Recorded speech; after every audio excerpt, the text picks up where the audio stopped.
Sade Alim, and I welcome you to another edition of Historic Moment with Sisi Sade.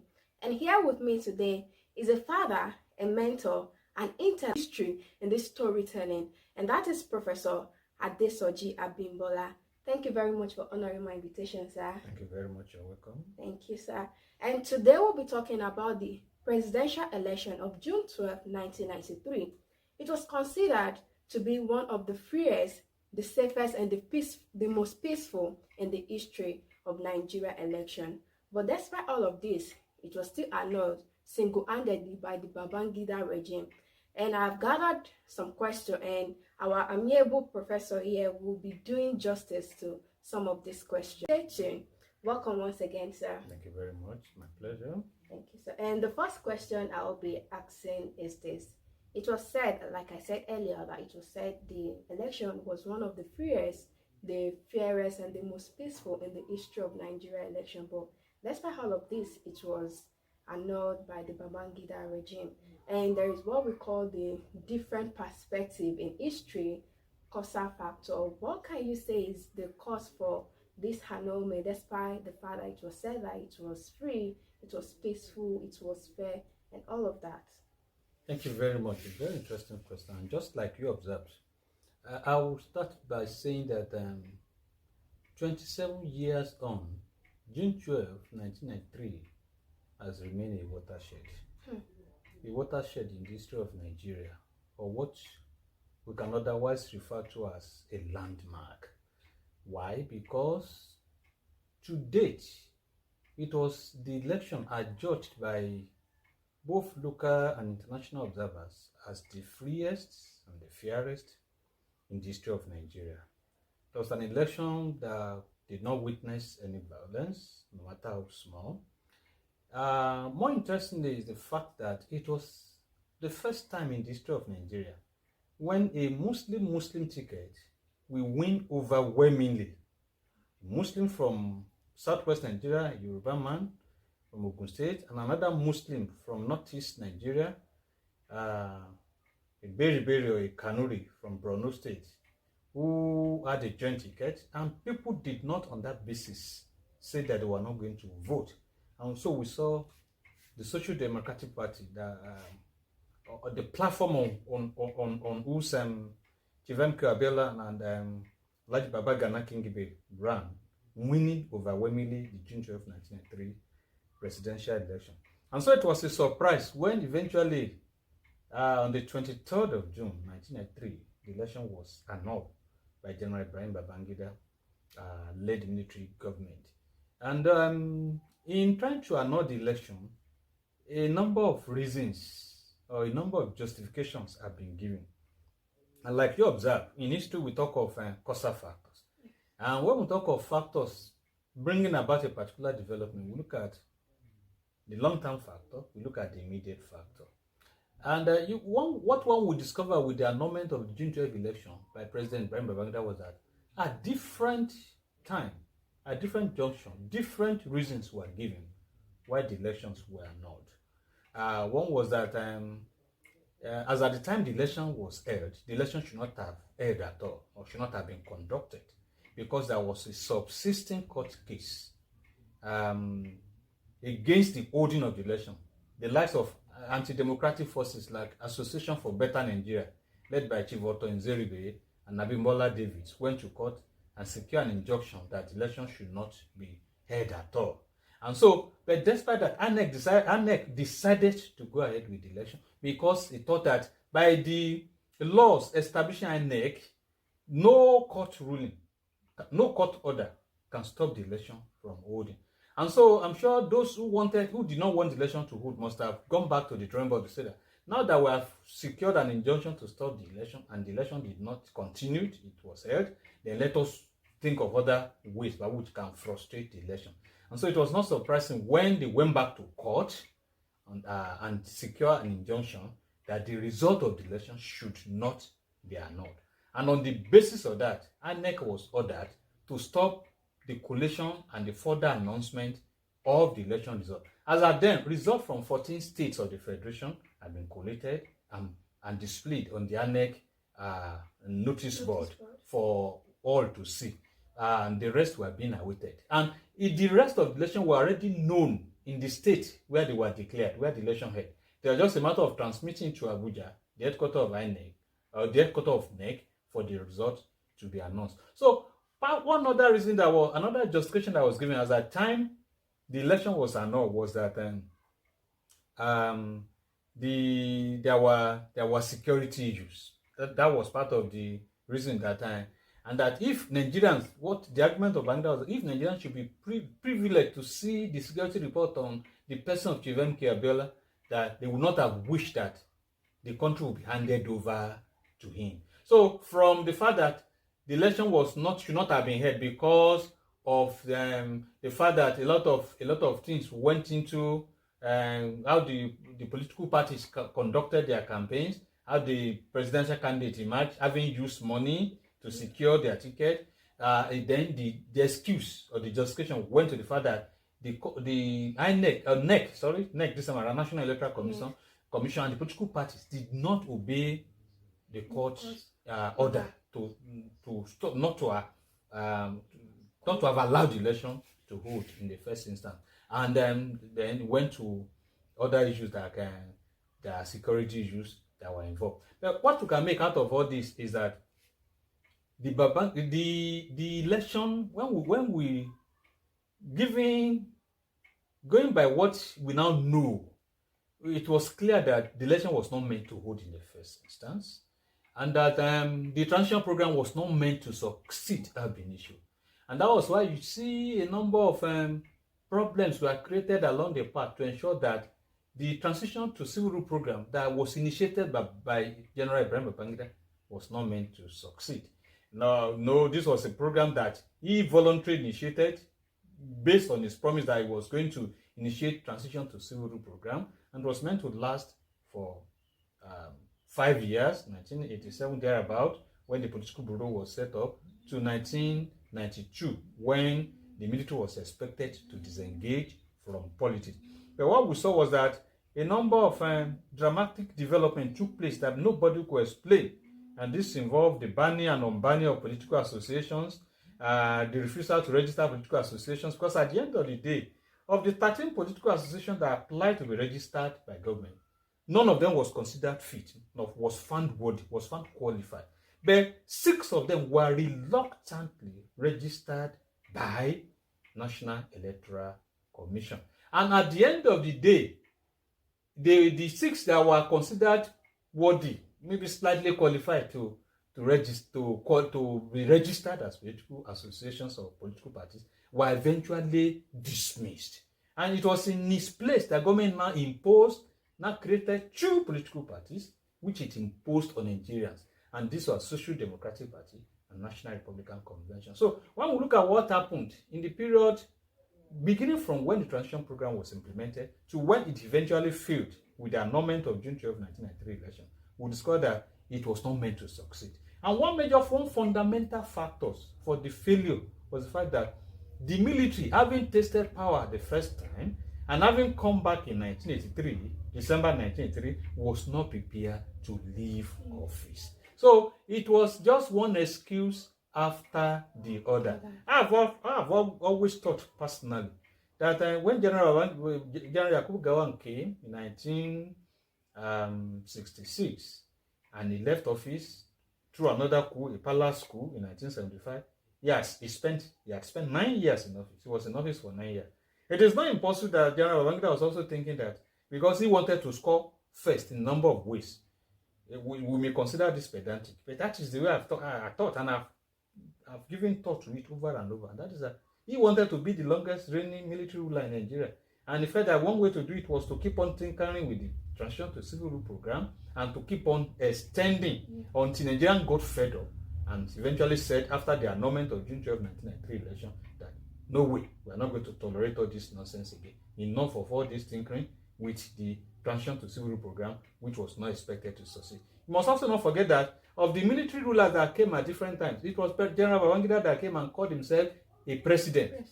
He styled himself president. So we have a military president who, when the National Assembly election was held, he inaugurated the National Assembly which was not supposed to be done by a military head of state. So the National Assembly was supposed to be inaugurated by proclamation. But he took it upon himself to inaugurate the National Assembly. Some have argued that what he wanted to achieve was a form of diarchy, military rule combined with civilian rule. Yes. Because the ultimate plan, as scholars and commentators have made it clear, was his plan to transmute to a civilian president. So it was like he introduced the transition to civil rule program to favor himself. And it was when things did not work out that he now felt that, well, it is better. Let us throw away the baby together with the bathwater. Thank you very much. And the next thing I'll be asking is this. It was said that this was one of the elections in the history of Nigeria that thousands of Nigerians came out to vote. Yes. They were willing to do that, they came out to vote. But when the election was annulled, that it affected most Nigerians, that they're like, at the end, our vote do not count. That was when the idea of saying our vote do not count, it is what they want to do, that is what they are going to do. Does it really have an effect on, does it complement one another? It does.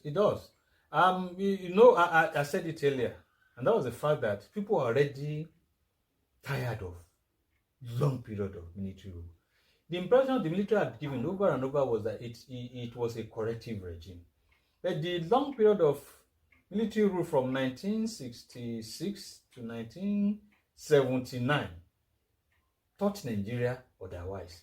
And that is that virtually everything that the military condemned in civilian government, that was what they came to do. They even did it in excess. Okay.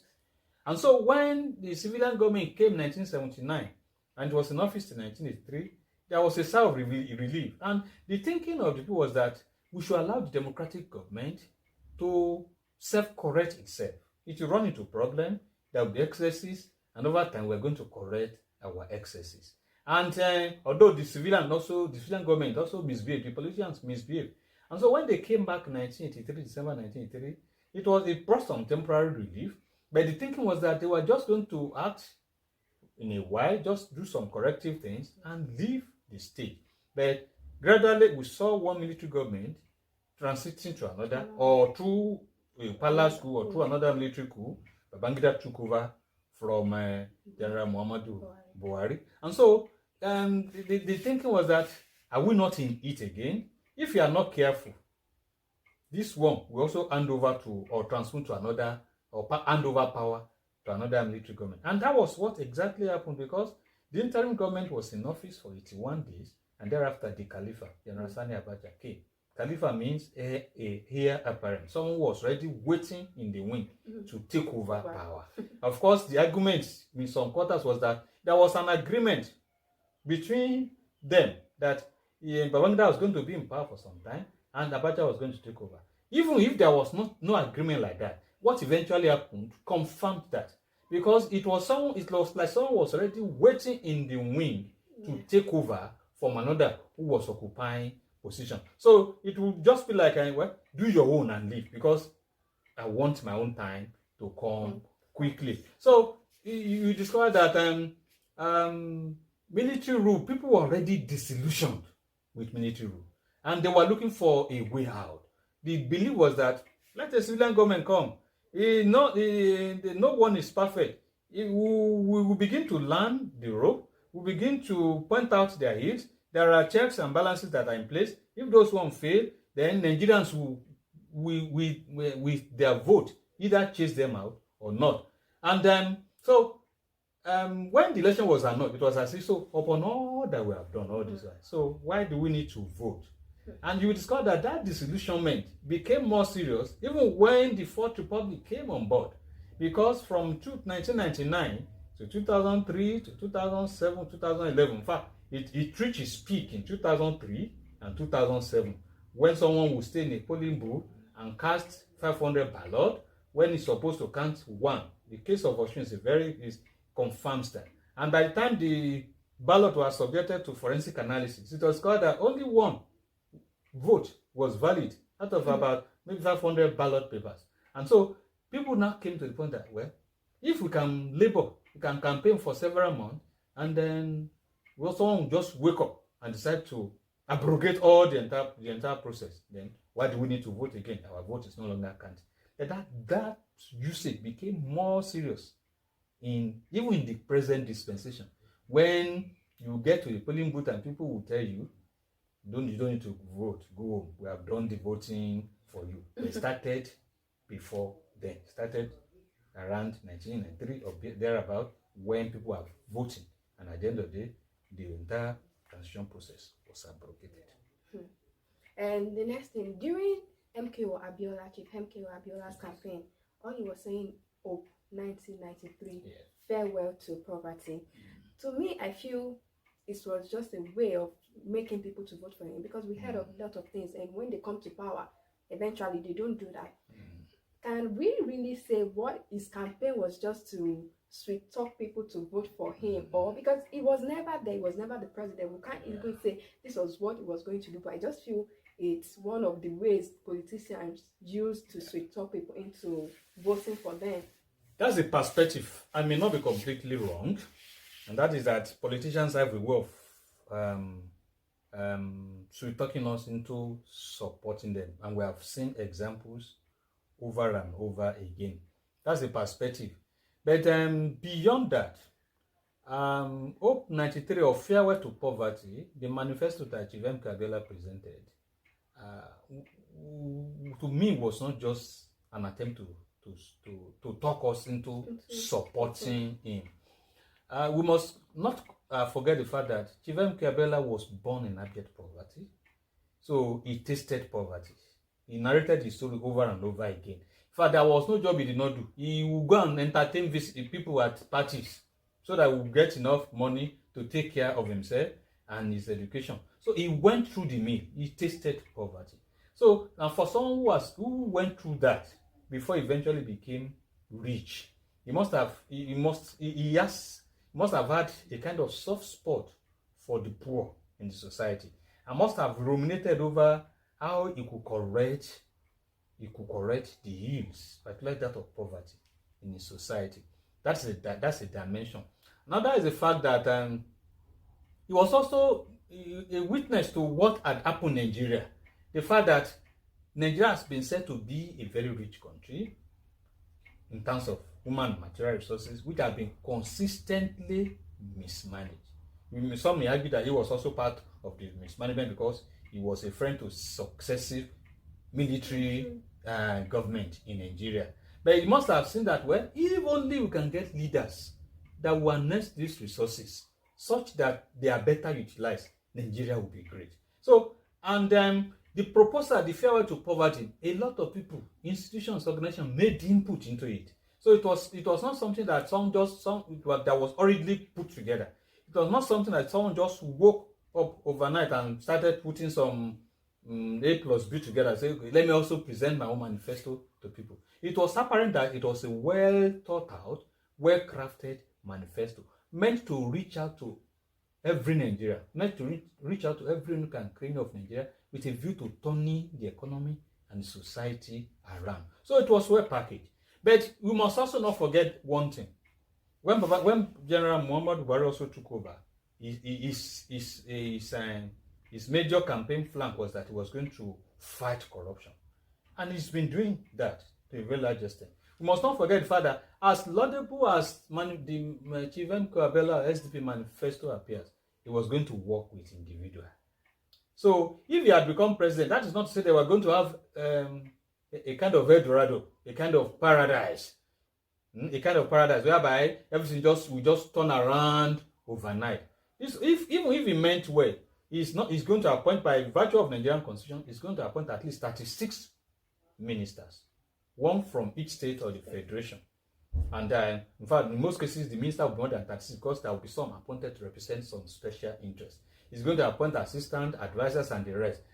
If they don't share the vision that he has, there's going to be a problem. But to a very large extent, we could say, with all emphasis, that Chief M.K.O Abiola meant well, having tasted poverty, having seen what obtained in his society, and he was out to bring about a change in the society. Unfortunately, the power that beats, or the military government of General Ibrahim Babangida, did not allow that to be.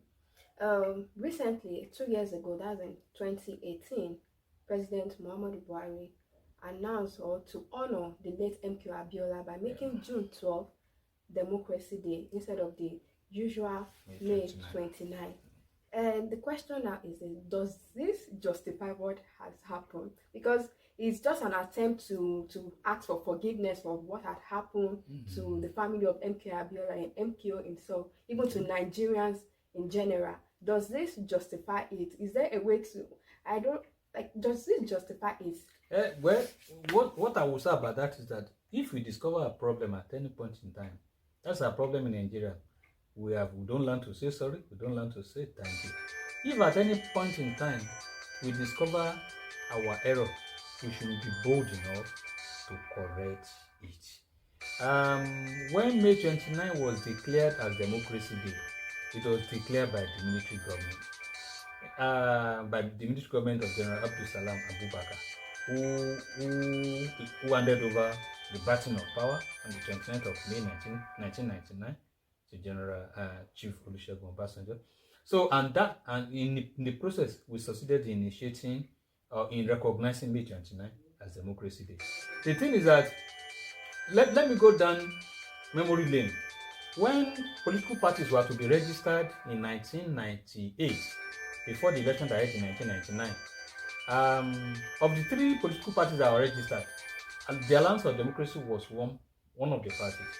The truth was that the Alliance for Democracy did not meet the requirement of a national political party because it was based in a region.